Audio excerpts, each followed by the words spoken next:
That concludes the 45-minute rounds. We'll now go to member questioning. I'll recognize myself for 5 minutes. First, as a threshold matter, I want to say to the witnesses to be a bit cautious when members represent. Are you aware of this fact? Are you aware of that fact? Do you know that so-and-so testified to this or testified to that? If you have personal knowledge of it, that's fine. I'm not saying this is deliberate. Sometimes members get it wrong. So let me just clear the record on one of the things that was suggested to you, that the Vice President canceled his trip because of a conflict with the trip to Canada. That was not Ms. Williams' testimony. Her testimony was, I asked my colleague why we should stop trip planning and why the Vice President would not be attending, and I was informed that the President had decided the Vice President would not attend the inauguration. So just offer that caution. Dr. Hill, I want to ask you, you may be aware of some of the attacks on Colonel Vindman, suggesting that he has a dual loyalty, that he's not really loyal to America, he's loyal to Ukraine. I wanted to ask you, as a fellow immigrant, what you think of those kind of accusations when they're leveled against Colonel Vindman or other Americans. I think it's very unfortunate. I mean, this is a country of immigrants, with the exception, perhaps of very few people still here. Everyone immigrated to the United States at some point in their family history. And this is what, for me, really does make America great. I mean, I'm sure that every single person here, some people perhaps came reluctantly, others came by choice, as I did. But this is, for me, this is the essence of America. It's why I wanted to be here and why I wanted to stay here. And I think it's unfair to castigate anyone. Everyone has some kind of appellate to them. I'm an Anglo-American, perhaps, then, or I'm a British American, I'm a naturalized citizen. I do not believe that my loyalty is to the United Kingdom. My loyalty is here to the United States. This is my country and the country that I serve. And I know for a fact that every single one of my colleagues, and there were many naturalized citizens in my office and across the National Security Council, felt exactly the same way. I think it's deeply unfair. Thank you. You mentioned something in your testimony, I might not have this exactly right, that I think Ambassador Sondland at one point told you his role was to make deals. Is that right? That's correct. And he told other people that as well, to be clear. I want to ask you about one of those deals, the one that Ambassador Bolton described as a drug deal. I had the suggestion, or the indication rather, when Mr. Goldman was asking questions about the July 10th meeting, and in fact there were two meetings, one Ambassador Bolton's presence and then another in the wardroom, that there was more you had to say about that. Do you want to walk us through that in a little more detail? Well, the reference that Ambassador Bolton made was after I returned from the wardroom and related to him what I had heard. Because so there was sequencing of meetings, which I know that there's been some concern about the sequencing here and discrepancies between various depositions. So what happened immediately after the meeting that Ambassador Bolton caught a little short was that he told me to hold back in the room. And he was escorting out the Ukrainian visitors, along with Secretary Perry and Ambassadors Volker and Sondland. And I guess they wanted to take a quick photograph outside of his office. And I know that Secretary Perry and others have tweeted out that photograph, beautiful sunny day, and there's a picture of all of them standing just outside of Ambassador Bolton's office. This was very quick. He came back in. And at that point, I guess they were already moving down to the wardroom, because on the way out of Ambassador Bolton's office, Ambassador Sondland had said, let's regroup in the wardroom for a quick huddle on next steps, which, to be honest, was quite unusual.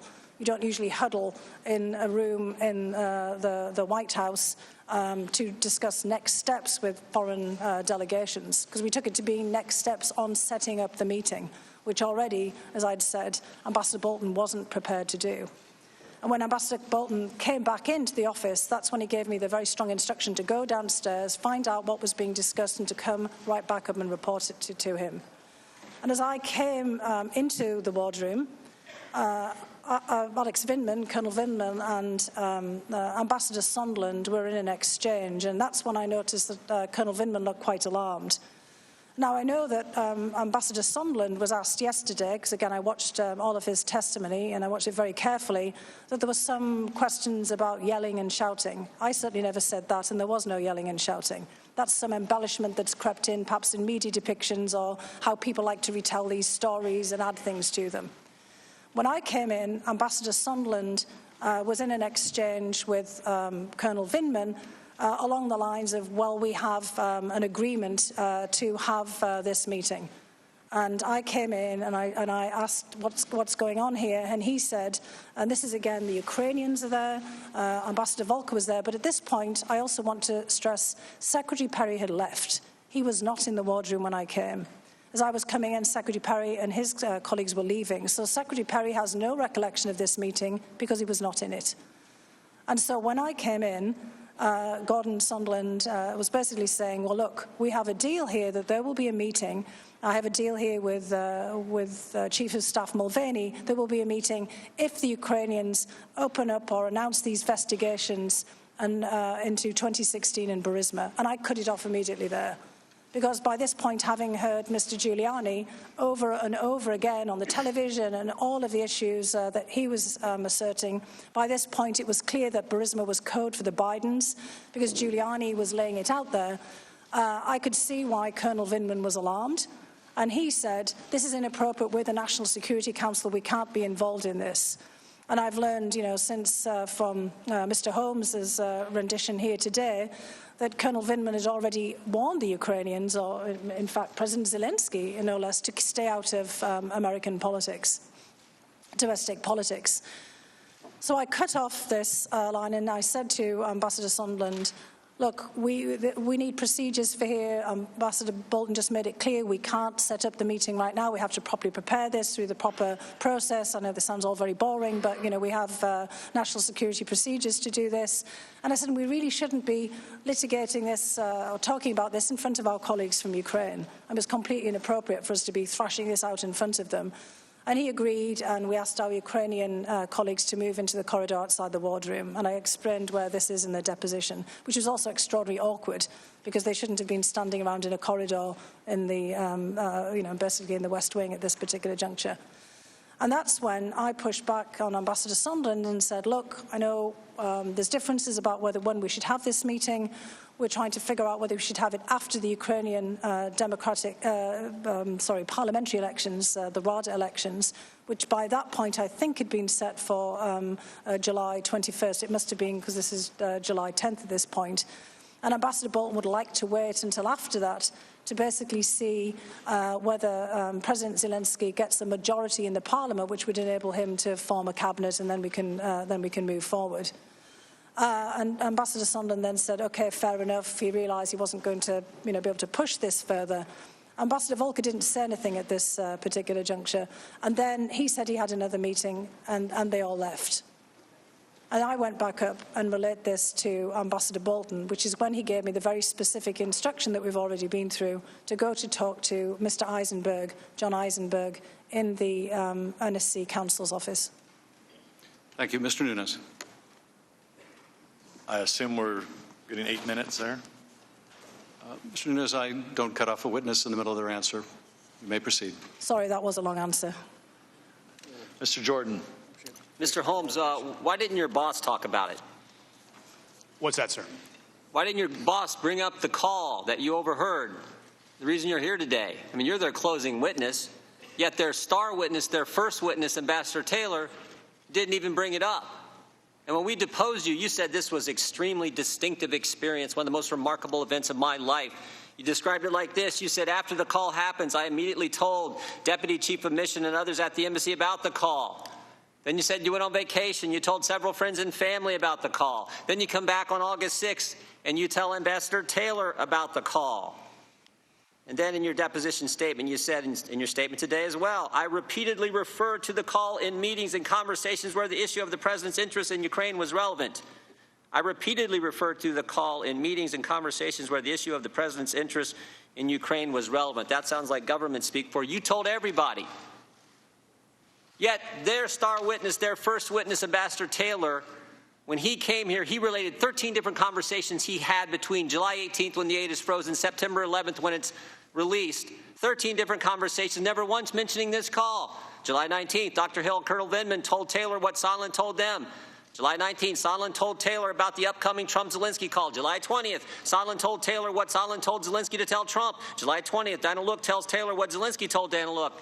July 28th, Morrison tells Taylor what happened on the Trump-Zelensky call. August 16th, Volker tells Taylor what Yarmak told Volker. August 21st, Breckbull talks to Taylor. August 22nd, Morrison talks to Taylor. August 29th, Yarmak talks to Taylor. September 1st, Morrison tells Taylor what Sondland told Morrison about what Yarmak told Sondland. September 2nd, Morrison tells Taylor what Daniluk told Morrison. September 7th, Morrison tells Taylor what Sondland told Trump. And September 8th, Sondland tells Taylor what Trump told Sondland. Nowhere is there a Holmes tells Taylor what the President of the United States told Sondland. May I answer that 13 question? conversations. Yeah, I'll get to you. I'll give you a chance here in a second. But 13 conversations from their star witness. You're their closing witness, and he can't remember a call from a guy he works with every single day. Why? Yes, sir. So immediately when I went back to the embassy after this lunch on the 26th, I told my direct supervisor, the deputy chief of mission, I would have told Ambassador Taylor immediately, except he was on the front lines that afternoon. I then went on, as I've testified, my vacation on Saturday, came back the following Monday, and on Tuesday, I was back in the ambassador's office where I referred to the call. In that week plus that I was away, it was my assumption that the deputy chief of mission would have informed other people about the call as well.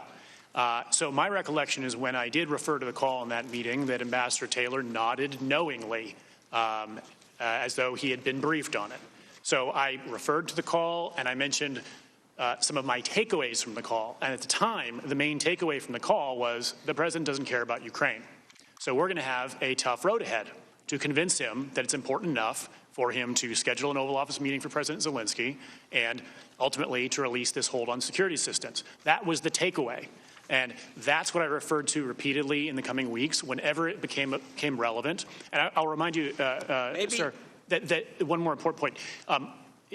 Throughout this time, as I've testified, we were trying to find a formula, things we could do with the Ukrainians that would convince the president that they were worth talking to.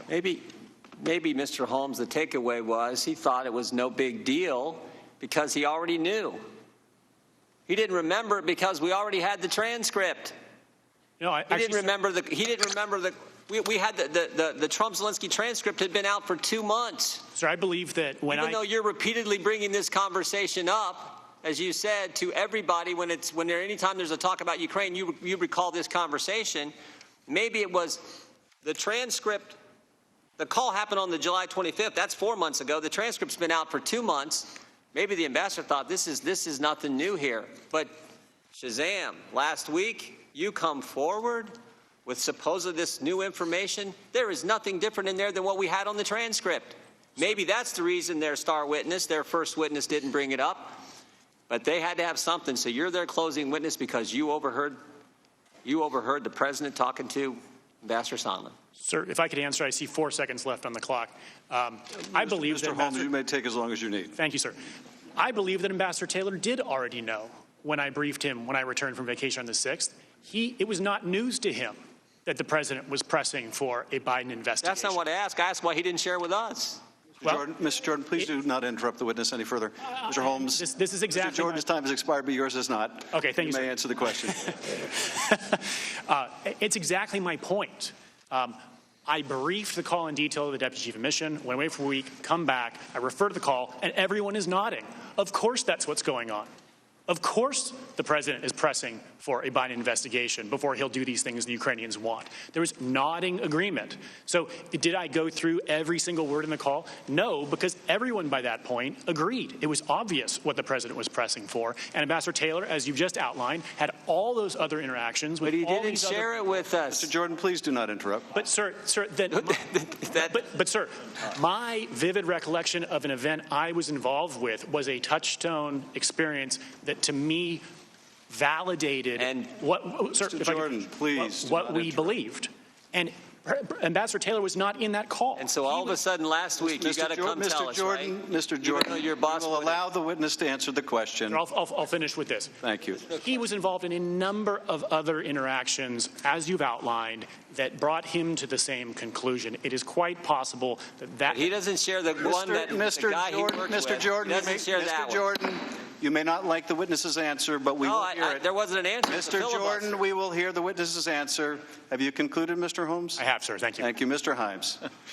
Thank you, Mr. Chairman. Dr. Hill, Mr. Holmes, thank you for your testimony.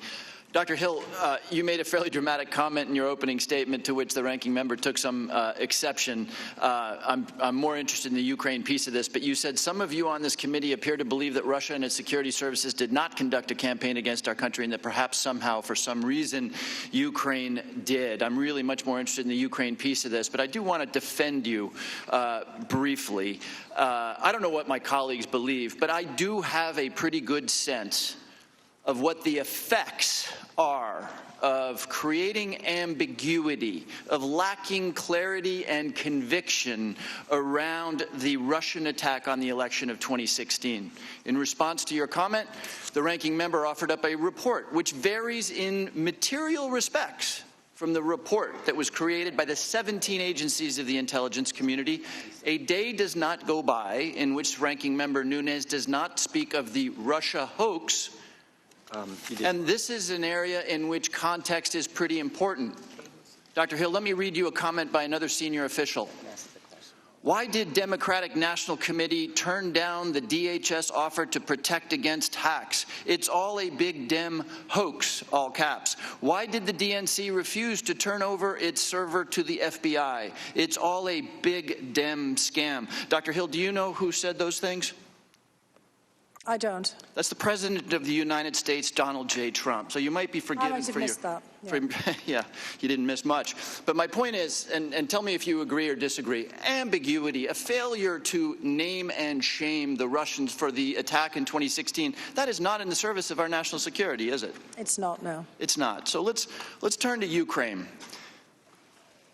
Dr. Hill, have you seen you characterized the idea that Ukraine interfered in the election as a fictional narrative. Have you seen any evidence at all that Ukraine interfered in the 2016 election? Well, I brought with me two exhibits that I was pointed to, in fact, by our colleagues during the deposition that I gave on October 14th. And actually, I'm quite grateful that they pointed me in this direction.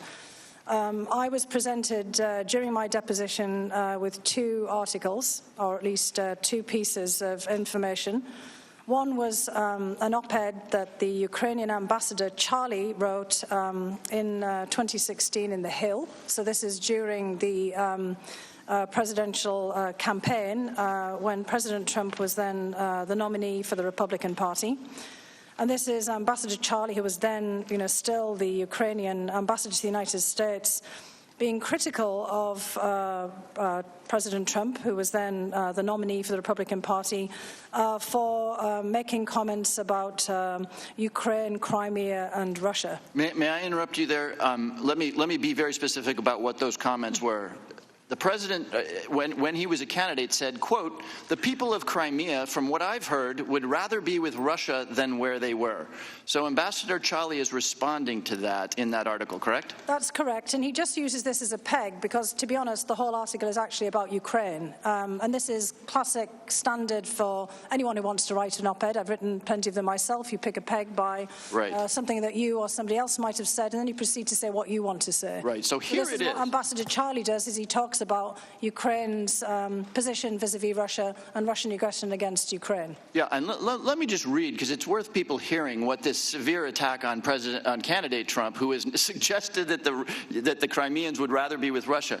Ambassador Charlie writes, "Even if Trump's comments are only speculative and do not really reflect a future foreign policy, they call for appeasement of an aggressor and support the violation of a sovereign country's territorial integrity and another's breach of international law."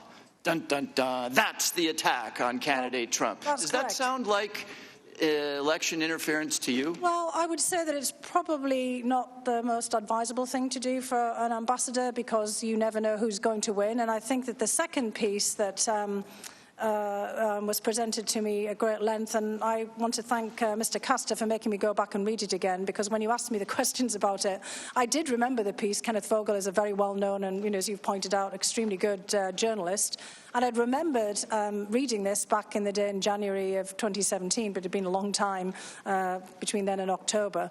And you gave me a copy, and I went back and read it again, because I think it actually is extraordinarily important. It gets to this issue here. Mr. Vogel points out that the Ukrainian government, again, they wouldn't have done very well at the bookies, picking up the issue I pointed out at the beginning of today. They bet on the wrong horse. They bet on Hillary Clinton winning the election. And so, they were trying to curry favour with the Clinton campaign. It's quite evident here.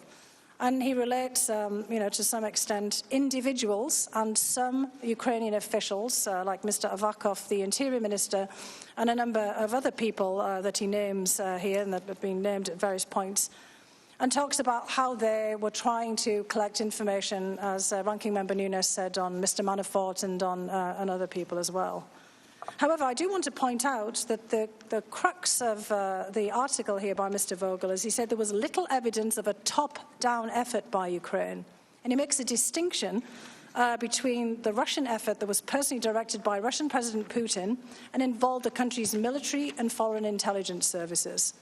Now, I don't think that those two things are exactly the same. I also mentioned in my deposition of October 14th that, in fact, many officials from many countries, including Ukraine, bet on the wrong horse. They believed that Secretary Clinton, former Senator Clinton, former First Lady Clinton was going to win. And many said some pretty disparaging and hurtful things about President Trump, and I can't blame him for feeling aggrieved about them. And when we were setting up head of state visits, and I remember I have a portfolio of 50-plus countries, plus NATO and the European Union, we thought it prudent to collect as much as possible about comments that people might have said about the president during the campaign when he was either one of the candidates to be the nominee for the Republican Party, or when he was actually the candidate running against Hillary Clinton. And I'm sorry to say that an awful lot, and perhaps I shouldn't name them here because it will have consequences, an awful lot of senior officials in many governments, including our allied governments, said some pretty hurtful things about the president. And I would also personally take offence at some of the things that were said if I were the president. Now, the difference here, however, is that that hasn't had any major impact on his feelings towards those countries. Not that I have seen. But I've also heard the president say, and he said it in public, so I'm not revealing any kind of executive privilege here, that Ukraine tried to take me down. What I have seen is there's some ill-advised Ukrainian officials. Ambassador Charlie's been removed as being the ambassador from here, made some pretty, unpleasant statements about, or some ill-advised op-eds. But I could list a whole host of ambassadors from allied countries who tweeted out, who had public comments about the president as well, and it did not affect security assistance, having meetings with them. If it would, there'd been a lot of people he wouldn't have met with. Thank you, Dr. Hill. Mr. Chairman, I seek unanimous consent to add to the record a Politico article of December 1st, 2016, entitled "Russia Accuses Ukraine of Sabotaging Trump." It outlines Russian senior officials making allegations that there was Ukrainian interference in the 2016 election. Without objection. Mr. Conaway. Thank you, Mr. Chairman. I yield to Ms. Ratcliffe, 5 minutes. Thank the gentleman for yielding. I want to pick up where my colleague across the aisle, Congressman Himes, left off earlier. Respectfully, Dr. Hill, he was not defending you. He was defending himself and Democrats. I want to make sure the record is very clear. Ranking Member Nunes was correct. He correctly noted in his opening that Republicans, not Democrats on this committee, were the first ones to raise the issue of Russian interference in the 2016 election. The disagreement wasn't about Russian meddling. The disagreement was about whether or not President Trump conspired with Russia, a false allegation peddled by the Democrats generally and specifically by some Democrats on this committee. With that, Mr. Holmes, I want to turn to you and the part of the conversation, your testimony where you said you heard President Trump say Is he going to do the investigation? And Ambassador Sondland said he's going to do it. He'll do anything you ask him to. Is that right? Yes, sir. What did President Trump say next? He said, good, what about Sweden? He said what? Sir, sorry, I need to look at back where we are in the middle of the conversation here. Where are we from the testimony?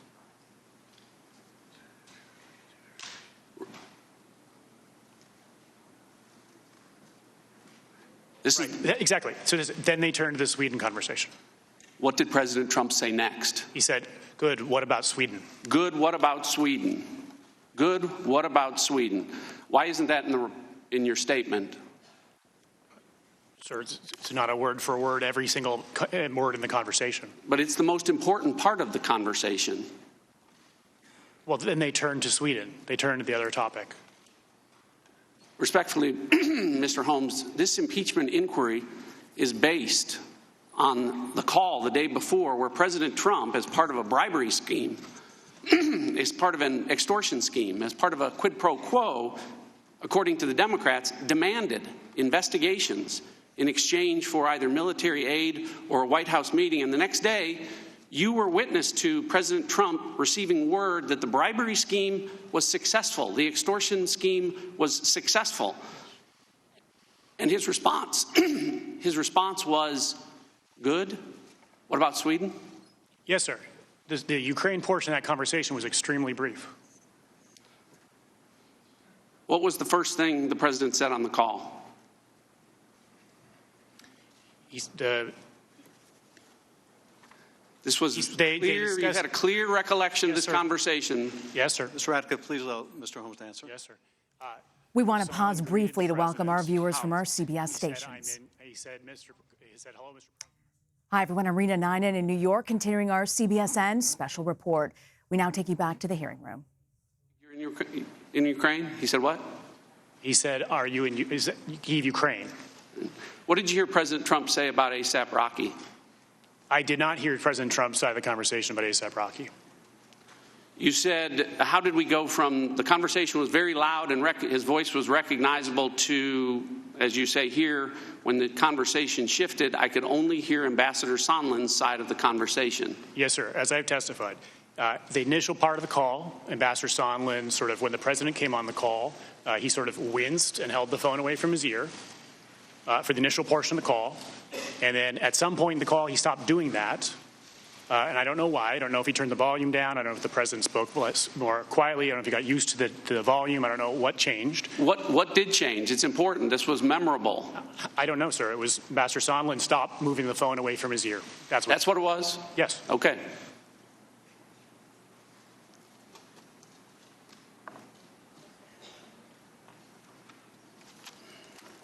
How did the conversation end? I only heard Ambassador Sondland's side of the conversation, sir. And at the end of the conversation, he said he was giving the president advice on how to deal with this ASAP Rocky situation. And he said, they should have released him on your word, and you can tell the Kardashians you tried. Okay. So to be clear, when President Trump received word that President Zelensky had agreed to the investigations, he said, good. What about Sweden? Yes. Okay. When exactly did Gordon Sondland ask President Zelensky about the investigations? I'm sorry, sir? When did he ask about the investigations? When did Gordon Sondland ask Zelensky about the investigations? Yeah. You're asking in which meeting did he raise the investigations? Well, it was raised the day before on a call, and the next day, Gordon Sondland said the answer to that was he's going to do the investigation. So when did he ask about the investigation? My assumption is he did it in the closed-door meeting with Yermak. Well, I don't want to... time of the gentleman has expired. I appreciate that, but I want to make sure the record's clear that yesterday Ambassador Sondland testified that the topic of conversations did not come up on that day. I yield Time back. of the gentleman has expired. Ms. Sewell, you're recognized. Thank you, Mr. Chairman. I'd like to thank both of our witnesses for being here today. I'd like to turn our discussion to the campaign to remove career diplomat Ambassador Yovanovitch. Both of you, in your various capacities, had to work with her, and both of you witnessed what I would call a smear campaign. I wanted to know your thoughts, Dr. Hill.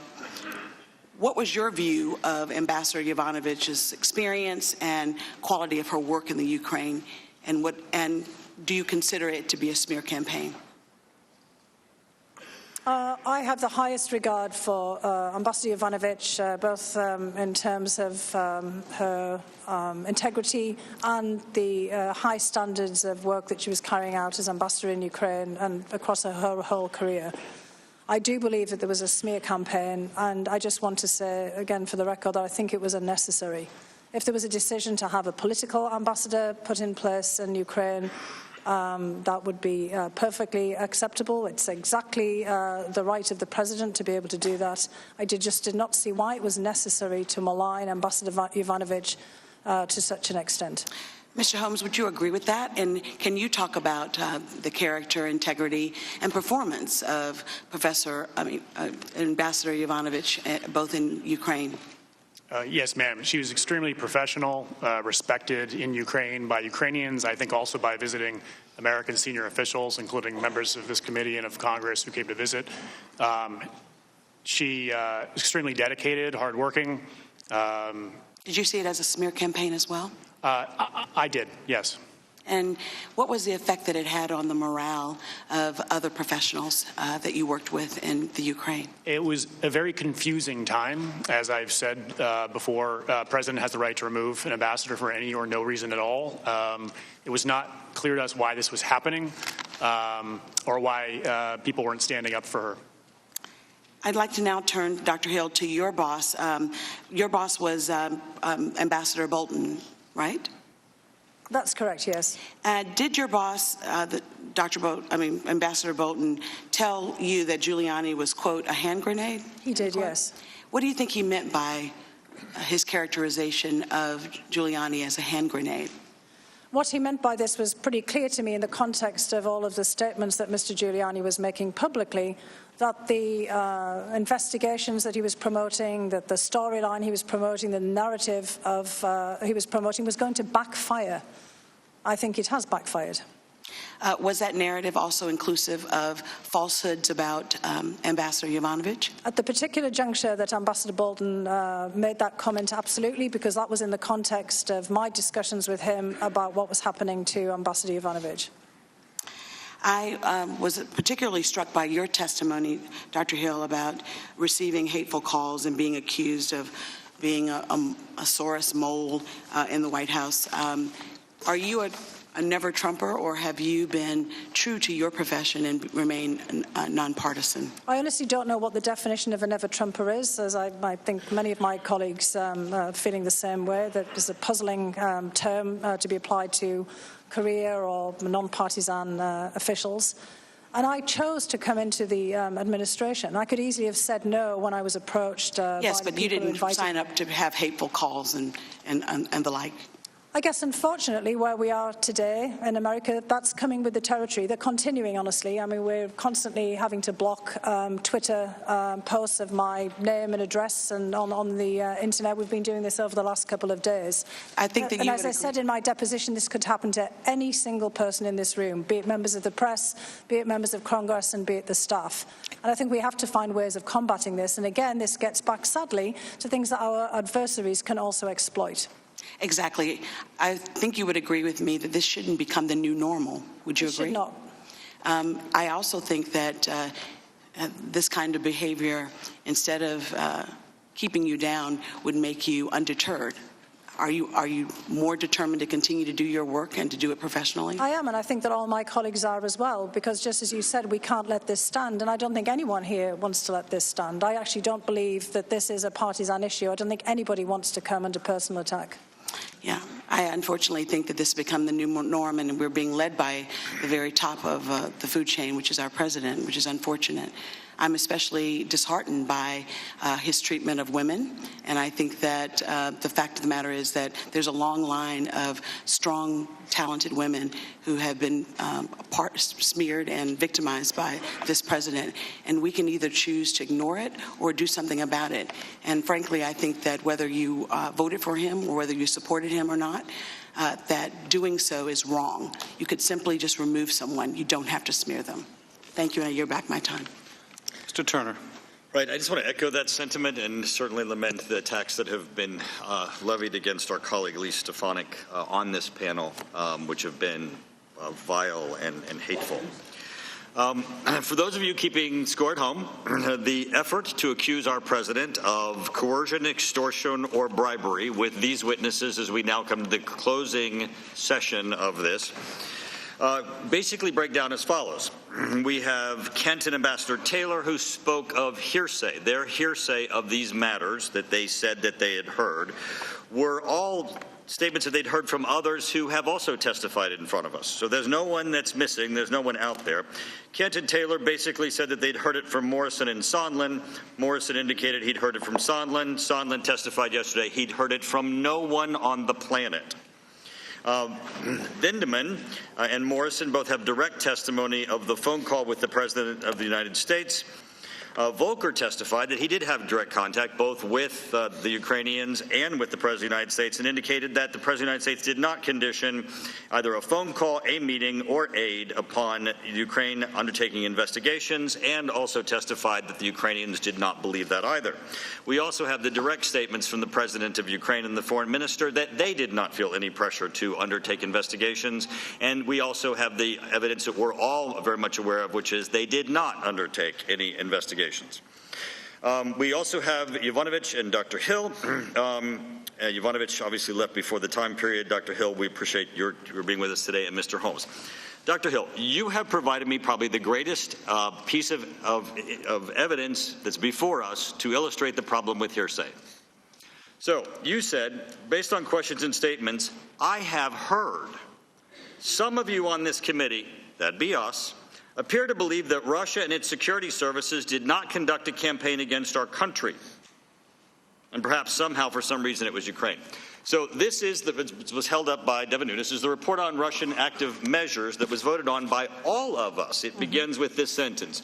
In 2015, Russia began engaging in a covert influence campaign aimed at the U.S. presidential election. Every one of us, a little small, effort on your part, Dr. Hill, and you would have known that what you just said was not true, what you had heard, but you felt the need to put it in your 8-page statement before you went on to tell us a bunch of other things that you heard about other people, no matter how convinced you were of, also which were not necessarily true. One of which was that you said that Ambassador Sondland met with Giuliani. Actually, Ambassador Sondland testified here that he had not, as ambassador, met with Giuliani. He'd briefly met him in his lifetime by shaking his hand. And Giuliani issued a statement that they had never met either. This is the problem with no matter how convinced we are, Dr. Hill, no matter how much we believe we know that what we've heard is true, it is still just what we've heard. But so far in this hearing, in this series of hearings, the only thing that we have is Volker saying, I spoke to the president and I've spoke to the Ukrainians, neither of which believed that aid was conditioned, neither of which believed that the president was requiring it. And Ambassador Sondland, which said no one on the planet told him that that was the case. That's the sole evidence. Now, I got to tell you, the one thing that's interesting is Ambassador Sondland did say it's his belief that a meeting with the president was conditioned upon investigations. Ambassador Volker, who I think is a man of very significant integrity, said that that was not the case. Now, even if Ambassador Sondland is correct, that somebody, and Dr. Hill, you testified, and again, it's hearsay, you don't know, that supposedly Mulvaney told him that, because he didn't testify to that. But let's say somebody beside the president told him that. You guys want to be the laughingstock of history to impeach a president of the United States because he didn't take a meeting? Oh, please, dear God. Please undertake that. Now, Mr. Holmes, I got to tell you, you say that you're there. Is there a question for Dr. Hill? Mr. Holmes, in your testimony, you said that Sondland said he loves your ass, and also said he'll do anything that you want. Mr. Holmes, that information had nothing whatsoever to do with the subject matter of any of these hearings. It was anecdotal. It was extraneous. Your statements that your interests are protecting Ukraine are very dubious when you embarrass President Zelensky by making those statements that you didn't have to make. Who cares that Ambassador Sondland said that?